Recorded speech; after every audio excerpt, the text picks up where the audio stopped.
មនុស្សចំនួន19នាក់បានស្លាប់និងរបួសជាច្រើនទៀតនៅក្នុងការវាយប្រហាររបស់ក្រុមឧទាមនៅភូមិខាងកើតនៃសាធារណរដ្ឋប្រជាធិបតេយ្យកុងហ្គោ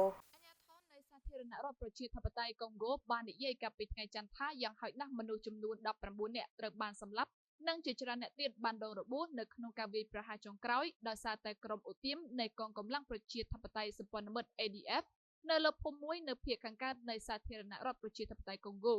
ការវាយប្រហារនេះបានកើតឡើងនៅមុនថ្ងៃនៅក្នុងទឹកដី Loboro ខេត្ត North Kivu នេះបើយោងទៅតាមលោក Cole Asian គេវ៉ាអ្នកគ្រប់គ្រងនៅទីនោះលោកគេវ៉ាបានប្រាប់អ្នកយកព័ត៌មានថាអ្នកវាយប្រហារដែលគេសង្ស័យថាមកពីក្រុម ADF បានលុកលុយភូមិ Mokondo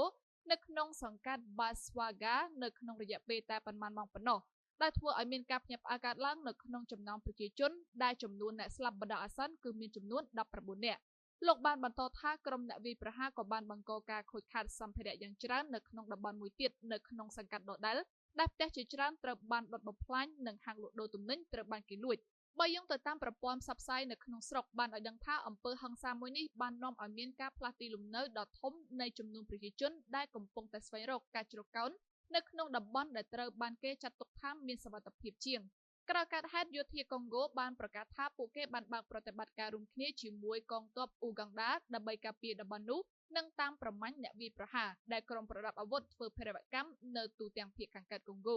អង្គការសហប្រជាជាតិនៅក្នុងខែកក្កដាបានកត់ត្រាការវាយប្រហារដ៏សាហាវដោយសារតែពួកឧទាម ADF និងកងជីវពលផ្សេងទៀតនៅក្នុងខេត្ត Ituri, South Kivu និង North Kivu ទោះបីជាមានការលុកលុយយោធារួមគ្នាដែលកំពុងបន្តក៏ដោយចាប់តាំងពីឆ្នាំ